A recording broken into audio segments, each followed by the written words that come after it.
What is up guys, this is Mr. Ninja Boy, and today I'm going to start a new series guiding you guys through Photoshop, starting from the very basics and essential to eventually getting into the more advanced stuff in graphic design. My goal here is to maintain simplicity in this series and to make it possible for literally anyone to learn to use Photoshop, even if you've just started and are already confused just looking at the interface. Don't worry, I can understand. It may be daunting the first time you open Photoshop with all these options. In fact, it can be intimidating at first starting with any new program. But my goal here is to show you guys how simple yet powerful Photoshop really is. The sky is truly the limit with what you can do with it. If you guys don't know, this channel isn't only focused on gaming. In fact, I've started it with tutorials on game development. By the way, you can check that on the channel if you want to. But I've always really enjoyed teaching you guys my tips and tricks and passing on my knowledge I got in certain programs to newcomers and to people looking to improve. So I'm quite excited to start the series. Later on, we're going to be doing some really exciting stuff like making thumbnails, making logos, complex graphic art, and much more. But in this first tutorial, we're just going to focus on the very basics of Photoshop. This is the perfect guide for someone who's just begun using Photoshop. So like any program, the best way to familiarize yourself to it at first would be to get a hang of the interface and all its features. So we're going to do just that. Then as we dive deeper into this tutorial, I'm going to show you guys a collection of simple yet essential features that you must learn while first starting. Alright, so let's get started. Alright, so let's get started with learning the interface. Now, to make sure that we're all on the same page with the interface itself, with all its features, all the windows, everything, let's go to Window and then Workspace, and then make sure you're checked on Essentials Default, which is basically going to ensure that we have all the same features and everything. Alright, so now let's proceed and make our first file, our first project you can call it. So let's go to New, File, and then New.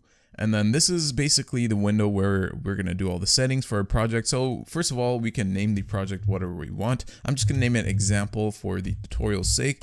And then for the width and height, you can later on, you can do whatever you want, mattering on what sort of project you want. Let's say you want to do like a Twitter header or something, and then there's certain like dimensions you want to do, then you choose that. But for now, we're going to do it a standard 1920 by 1080 dimension for this project, 1080, and then make sure you're always selected on pixels. Okay, this is important.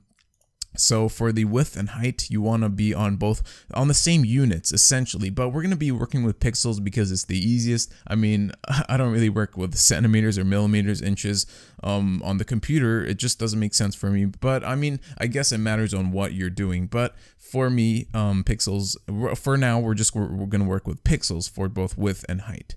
And yeah, I was going to say for me, it's just the easiest because, you know, everything is in pixels on the computer. So, yeah, so just select everything here. It doesn't really matter if what you do for the bit depth. I'm just gonna go with 16-bit, and yeah, that's pretty much it. So let's press continue, or okay, and then we continue to this screen, which gives us by default we're just gonna have a blank white square.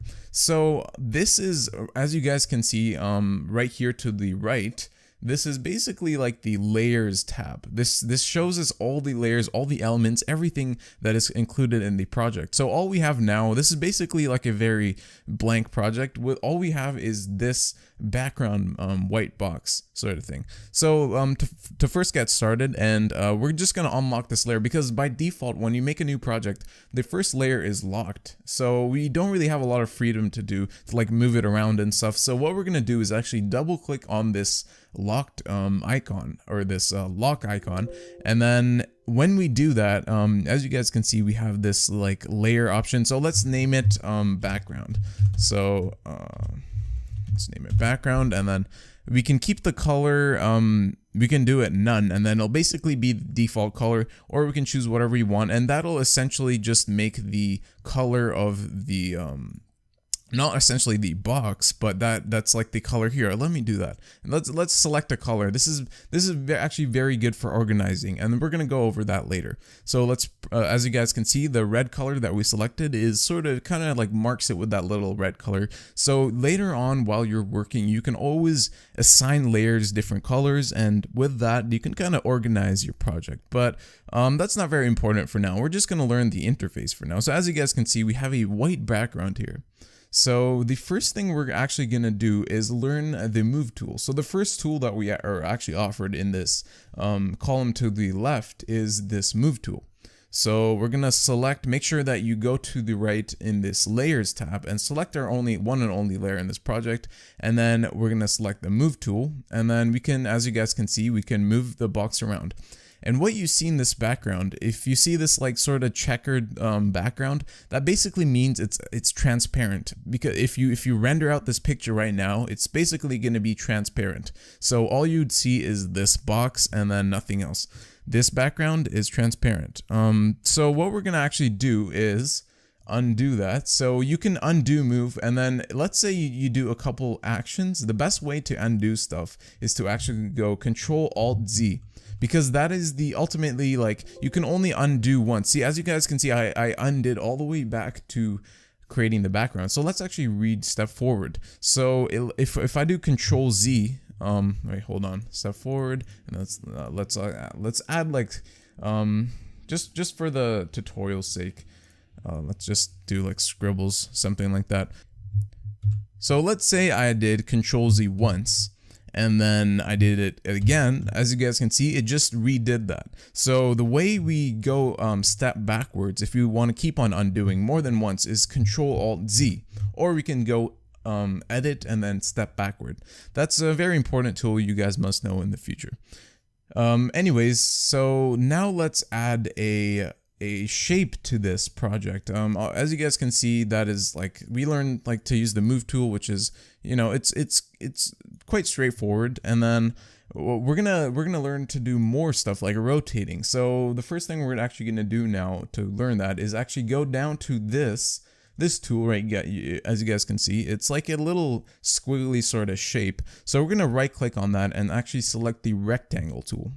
So as you guys can see, we kind of have this little crosshair sort of thing. So we're gonna select and drag, and we're gonna make a rectangle by doing that. So we did make a rectangle, but as you guys can see, it's sort of like a white rectangle, so it's kind of blending into the background. All you guys can see is like the black outline around it, kind of indicating that we're selected on it. So if we deselect that, as you guys can see, we can't really see the rectangle. So we're gonna assign a color to it, or a fill color. So we're just gonna go to the fill option, as you guys can see up here.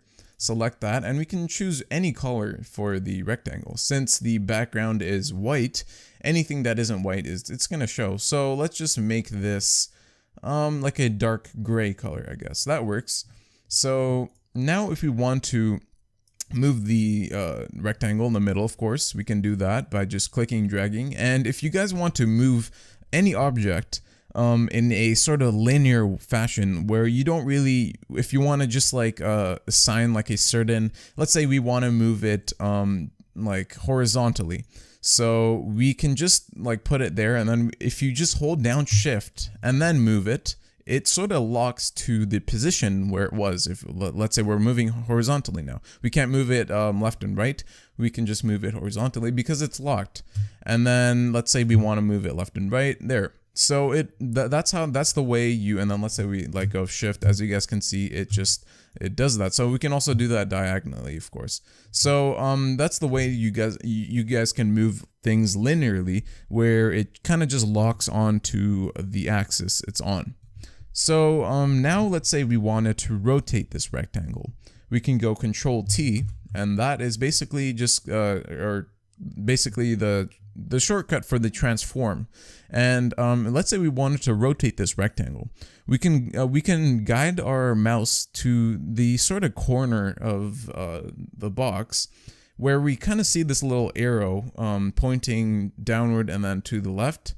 And once we see that, we can click and drag to how we want to rotate this. So let's say we want to rotate it like that or like that. And you can if you guys also can see like this angle sort of thing up here, we can do that numerically. We can we don't necessarily need to do it visually here, but we can also input numbers and do whatever you want with the angles. Same with the width and height, all the dimensions. So let's say we wanted to reset that to 0. Just to you know, have it like how it was before we did any of the edits. Or another way you guys can do that, let's say you scaled it, you did a bunch of stuff to the object, but you didn't you want to just revert it to how it was before. Before you went to Control T, you guys can just click this sort of like undo icon, I guess. And as you guys can see, it kind of reverts it to what we did before the transform options.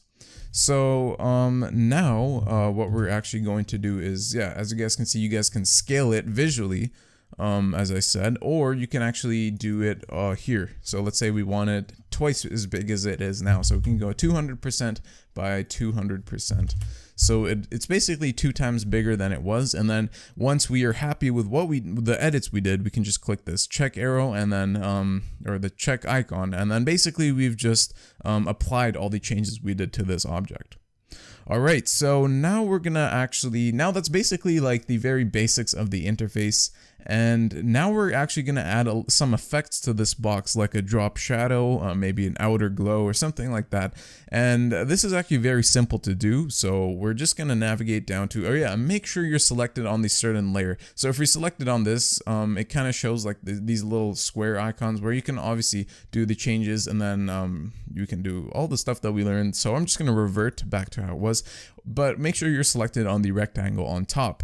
And this is all very important to actually know, like it's kind of like a hierarchy. So let's say we wanted to have this background on top of this, where we wouldn't be able to see this. We'd basically just have to drag that on top. So any layer that is on top is shown on top of, it's basically like a layering system. It's very straightforward. So yeah, always make sure that the smaller layers, backgrounds are always on the bottom of everything. That's basically the way you want to think about it. So yeah, make sure this layer is on top of the background. And then let's say we want to add, like I said, effects. So we click on the rectangle and go down to this effect icon, click on that, and then go blending options. So now this is where we have a bunch of options where we can mess around with. So the first thing I'd like to do is to drop shadow. So have a little shadow behind this box. So we go down to this option and click on drop shadow. So as you guys can see, we have a little shadow behind this box, but we can make it more drastic, make it bigger. So we can like make it bigger by increasing the size and then the spread. The spread essentially makes it more like condensed, I want to say, but I'm not sure if that's the right word to use. But so basically, yeah, we can increase it using the spread and size. Size just makes the shadow spread a bit more. So let's make this size a bit smaller. So as you guys can see, we have a little shadow behind it, and that looks pretty nice.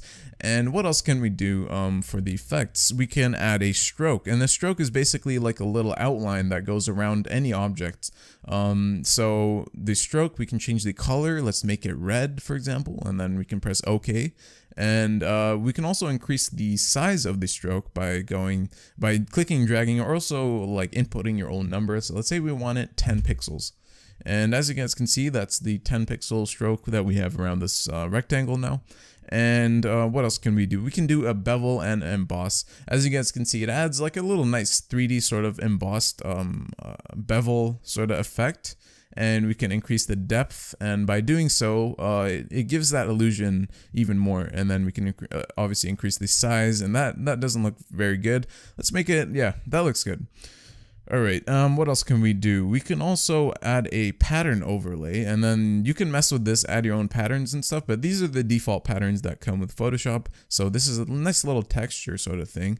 That's a cool texture, but we can't really see it since the background is like white. So yeah, those are basically like textures you can add. So we're not going to really add anything for now. We're just going to keep it like that. Or actually, let's just add that texture. That looks pretty cool. And what else can we do? We can do an outer glow. So outer glow is basically, let's add a different color. Let's make it red, so it'll go nicely with the border, so, or the stroke. So the outer glow is essentially just like a drop shadow sort of thing. It's very similar to the shadow, but it basically it's just like a little glow of a certain color that you can choose, or that basically outlines around the object. You can also do inner glow that basically does the same effect, but towards the inside of the object, instead of it having it on the outside of it. So we can also do color overlay. This is where we can, if it's not a shape and we can't edit the fill, we can actually do it here manually. So we can go to color overlay and then we can change the color, do it to whatever color we want. Choose whatever color we want, and yeah, we're not going to do that now, so we're going to just uncheck that. Satin basically just makes it a little darker. That can be a cool effect. And also, yeah, as inner glow, inner shadow. The shadow is inner shadow is basically like a drop shadow, but it makes it like in the inside of it. Same as inner glow in comparison to outer glow, so the same sort of idea. And a gradient overlay. This is a cool feature that we can take a look at. So gradient overlays, essentially it kind of mixes colors into instead of having one solid color. So as you guys can see, this is a mixture of like a black and a gray / whitish color, and there's a couple presets which we can choose. There's like a rainbow, and there's like striped black, there's cool colors. So these are only the presets, but you guys can edit them. So let's say we wanted that, and then we can edit it. So we can change the colors here, so we can actually select that, and then we can select different colors. So let's say we wanted the middle color like green, we can have it red, and yeah, so you can edit it to whatever you basically want. So there, let's say we're happy with that, and then that's the gradient overlay. So it's basically like a mixture of colors. That's the best way to think about it, I guess. So yeah, let's just keep it with that texture. And so yeah, those are basically like the effects, the essential effects. They're so easy to to use, and it's very simple, and to add everything, and drop shadow, all the strokes, everything. They're very simple, yet they're used in like in quite complex graphics. I always use them. These are very basic, and they work really well, so they're awesome. So now we're actually gonna import an image from the internet that I downloaded and edit that. So the way we're gonna do this is actually gonna go to File, and then we're gonna go to Place. So there's two ways we can do this. We can go to File, Place, and then find the image that we downloaded. So this is an image of the McLaren P1. Or let's say we undid that, and then we can go to File, Open. And then we can open that, and then that actually opens it to the exact dimensions of the image itself. And that's the best way to do it if you want to edit a certain image, instead of doing it instead of placing it inside a project. But let's say you have a project where you want to mix pictures in and add different pictures. You can go to File, Place, and then find the image and then put it in. But yeah, so we're gonna basically do some edits to this image. So the first thing we're going to do is actually duplicate this McLaren P1. So we're going to go to this tool right here, which is called the lasso tool. And as you guys can see down here, we have a little this thing that says 50%. It's basically how much it's zoomed to the original size. So let's go 100%. So this just means that we are looking at the exact resolution of this image. And the reason why we go 50% when editing the full project is so we can see the full project. Because if we go over 50%, we'd have to scroll around to be able to see everything. But for the lasso tool, it's very important to see every little detail. So we're gonna go 100%. And if you guys have a smaller image that you want to edit, then you'd want to go even bigger. But essentially for this, we're just gonna go 100%. And once we're zoomed in, we're just gonna have a nice shot of the McLaren. So basically just zoom into a point where the biggest part of the image is the focus where you want to duplicate. So now we're just gonna outline this McLaren P1 having selected this lasso tool. So we're gonna outline it starting from here, and we're gonna do a bit of a sloppy job here. It's not very important to be very precise. But all you got to do is just click and drag with your left mouse button tool, and just select all the outer part of the image that you so yeah, I'll leave this image in the description down below that you guys can edit the same exact thing that I'm doing. But if you guys want to do a different image, just find one on the internet, anything really. It doesn't really have to be a car, but for this tutorial, it's simple. A car, this image is actually very good for like the duplicating and everything that we're gonna do. So I'm just selecting it with this lasso tool. It doesn't really have to be very precise. If I was gonna do this very precise, I'd probably go like 600% on the zoom, and then just do like very pixel by pixel, making it really, really sharp. But anyways, now that we've done that, we can zoom back out to look at the full image and go 50%. And as you guys can see there, we've selected that. Now, before we duplicate it, let's do the same thing with this background and double click on this lock icon. So once we do that, we can basically name the layer to whatever we want. So let's name it McLaren. And then once we've named it McLaren, just press enter or click OK. And then as you guys can see there, we've got the image unlocked. And the next thing to do is to make sure that you selected on that layer. And then we're going to go Control C or Command C. It matters if you're on Mac or PC. It doesn't really matter, but yeah. So just Control C and then Control V. So once we've done that, as you guys can see, now we have 2 layers. And if we hide this layer, we can hide layers by clicking on this little eye icon, which indicates layer visibility, as it says there. So we click on that. As you guys can see, we have just an outline of the McLaren itself, and then the background is just transparent. As I told you guys before, this checker sort of thing indicates that the background is transparent. So let's just bring the background back. And now, as you guys can see, we have this McLaren here. So we can click and using the move tool that I showed you guys earlier, we can click and drag and move it to wherever we want on this project. Let's say we want this McLaren facing this McLaren, so sort of switching the direction it's going. So we can go Control T, which is short for transform, the shortcut, and we can go to height and just add a little minus symbol. Or no, that makes it upside down. Let's do it on the width actually. So let's go minus 100%. It's still maintaining the same dimensions. However, it's negative on the width, making it going the other direction. So we can also do that by clicking and dragging like that. But the easiest way to maintain the proportions is to just do it like that. So once we choose a spot where we want the McLaren, we can press OK, or we can even do the rotation like I showed you guys earlier, and that looks pretty cool. Just 2 little McLarens facing each other off. So what are we gonna do now? We can do some effects. Let's say like a drop shadow, and that looks all right. Let's make it a little bigger. We can do outer glow. That looks cool. And then we can increase the size. As you guys can see, that looks pretty cool.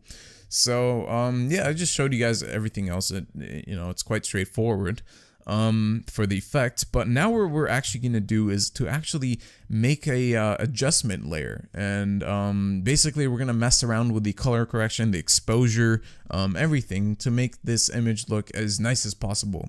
So the way we're going to do this is we're going to go to layer and then new, we're going to go to layer, new adjustment layer. And then the first thing we're going to do is to add a brightness / contrast layer.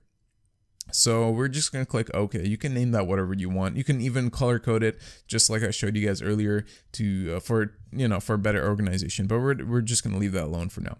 So as you guys can see, this is the first adjustment layer. Now, adjustment layers basically are just like editing layers. They're not visible. They're not necessarily like solid items, or objects in the scene or in the in the project in all the elements. But they're basically just to adjust the visual aspect of this project. So we're going to go to contrast. We're actually going to increase the contrast. As you guys can see, if we decrease the contrast, it looks a lot more like washed up, or if we increase it, it looks a lot more like vivid. So we're going to make it, let's say 40 looks good. 40. Yeah, that looks pretty good. And then we can increase the brightness a little, decrease it. Ooh, that looks pretty nice. If we decrease the brightness a bit there, too much brightness doesn't look very good in my opinion.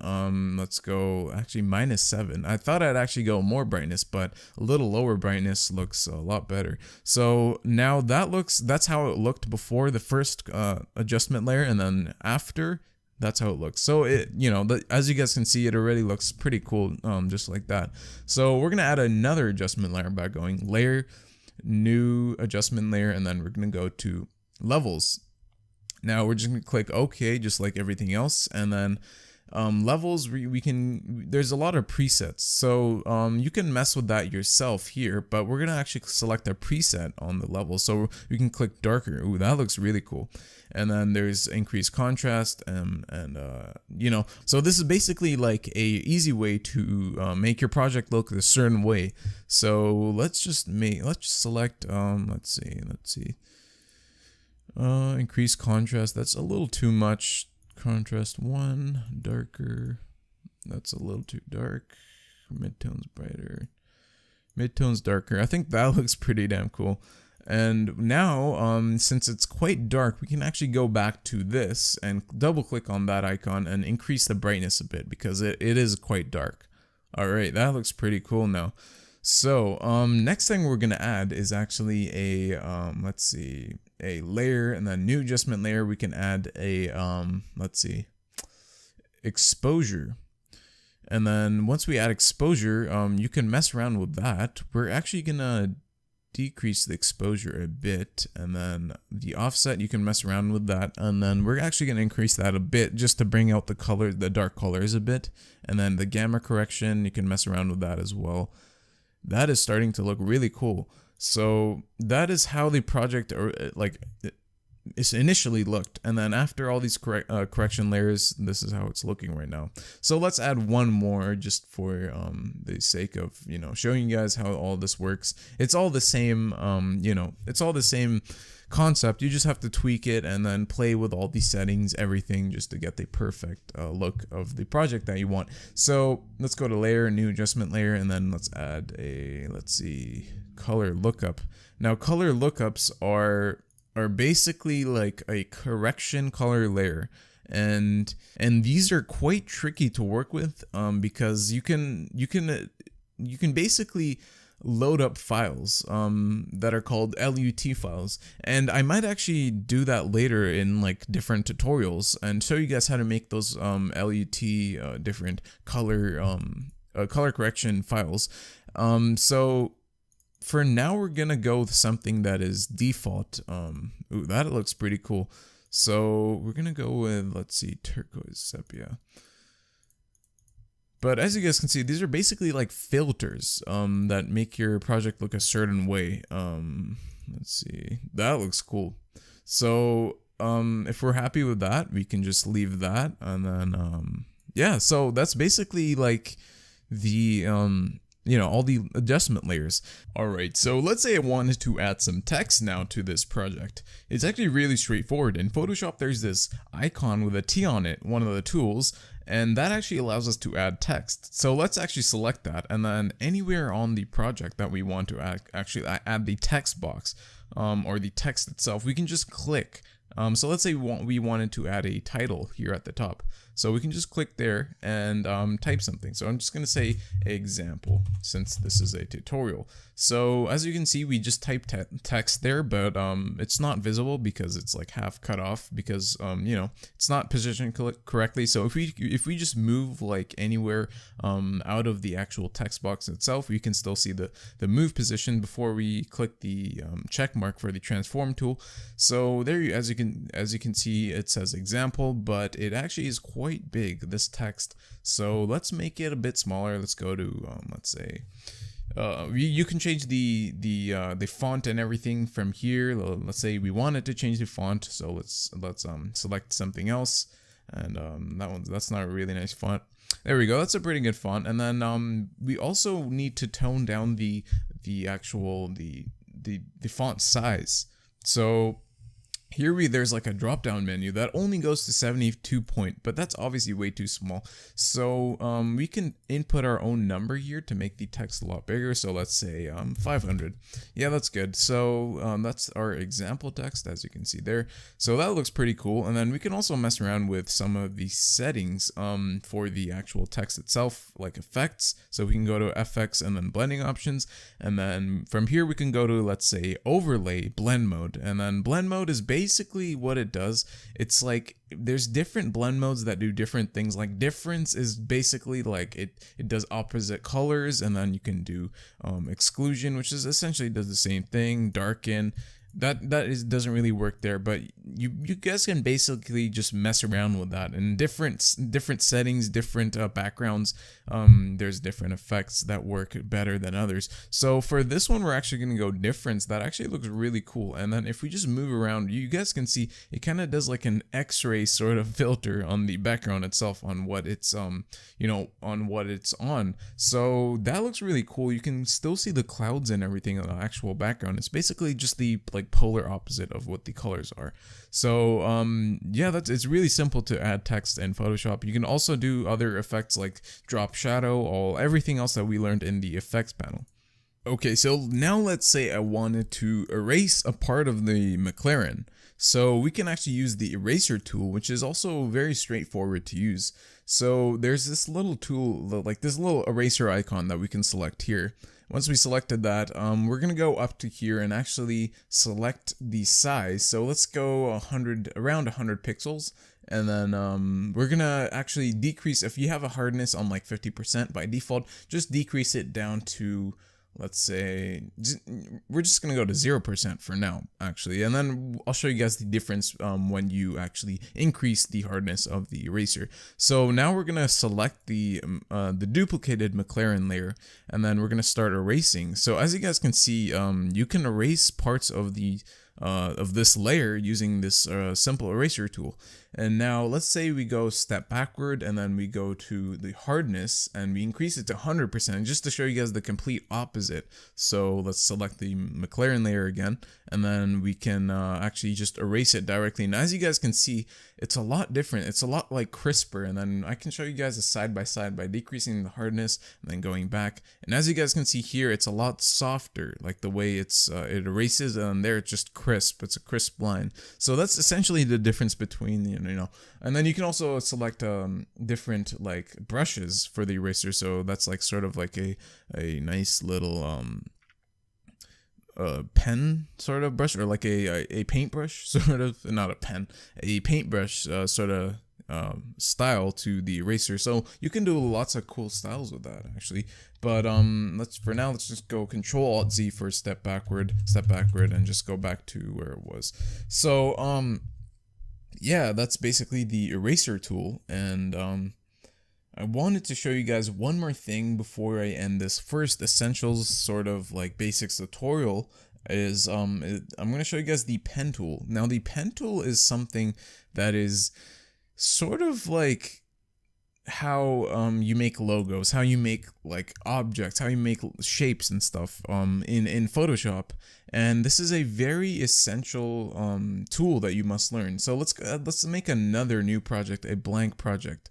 So let's go 1920 by 1080, or we can actually just go back to this one. Actually, forget that. So let's just delete that, and then we have the white background here. Or we don't really have to delete it. We can just click on the visibility icon and just hide it. So let's make a shape. So let's say we wanted to make a letter Z. So we can start by selecting a point here, and then let's say we wanted to make another point here. So a letter Z looks something like that, right? But that's not necessarily straight. So we go Control-Alt-Z for step backward, and then we can keep this anchor point here. However, when we select the second point, we can hold Shift down, which basically makes it straight. See, as you guys can see, that's a perfect straight line. Now to do it diagonally, we can also do the Shift tool. You use the Shift tool, and then if we want to move this, we can select Control and then Shift, or sorry, not Shift, just Control, and then once you've dragged it to where you want, we can click Shift, and as you guys can see there, it's straight. So let's put it right there. That looks good. And then we can also select the third point by clicking Shift, and right there.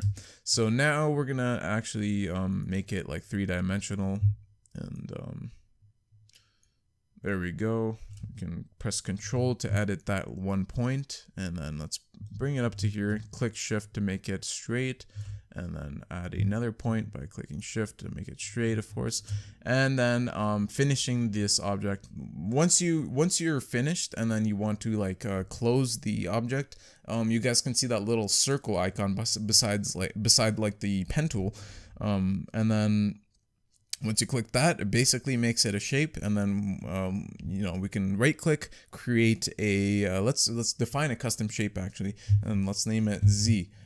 So, and then we can click enter, and so let's actually go to this rectangle icon and then select custom shape tool. And then from here, there's a little drop down menu. We can select all the custom shapes that we have, and the most recent ones are on the bottom. So your icon that you probably just made is on the bottom, and we can click anywhere on the screen and then have, this is like the default width and height, I guess. So make sure you're always on preserve proportions if you want it to look exactly how you made it, and then you can adjust the height and width, but I'm just gonna leave it like that for now. So this is the shape that we have, and as you guys can see, you can't really see it. It's probably because it's white. So we're gonna go to the effects, and then we're gonna go to color overlay, and then yeah, we can change the color to whatever you want. Let's just make it black, I guess, because it's white in the background. It's easy to see, and then we can do everything else like that I taught you guys, like outer glow. Let's make it I don't know, red. And size, spread, let's actually just make the background transparent. So yeah, as you guys can see there, that's the outer glow right there. So yeah, that's basically all I wanted to show you guys in this essentials tutorial. I feel as though I covered everything that is very essential to learn when you first start using Photoshop, from the interface to the the essential tools that you must learn. And from there, it's not very hard. Like, everything else is really straightforward, just like this. It's basically just more detailed, has more features. There's more features to cover for sure. And that's definitely why I want to continue this series. And yeah, that's going to be it for this video. I hope you guys enjoyed this essentials tutorial for Photoshop. And yeah, I'll definitely be continuing this, and stay tuned. And if you're new around here, make sure you subscribe, and because I will definitely be doing of course a lot more tutorials. Get notified when I do upload. And yeah, if you guys enjoy this, I'd love to hear you guys' feedback, what you guys would like to see in the next tutorial. And yeah, that's gonna be it for this video. I hope you guys enjoyed. As I said, this has been Mr. Ninja Boy, and I will see you guys in the next one.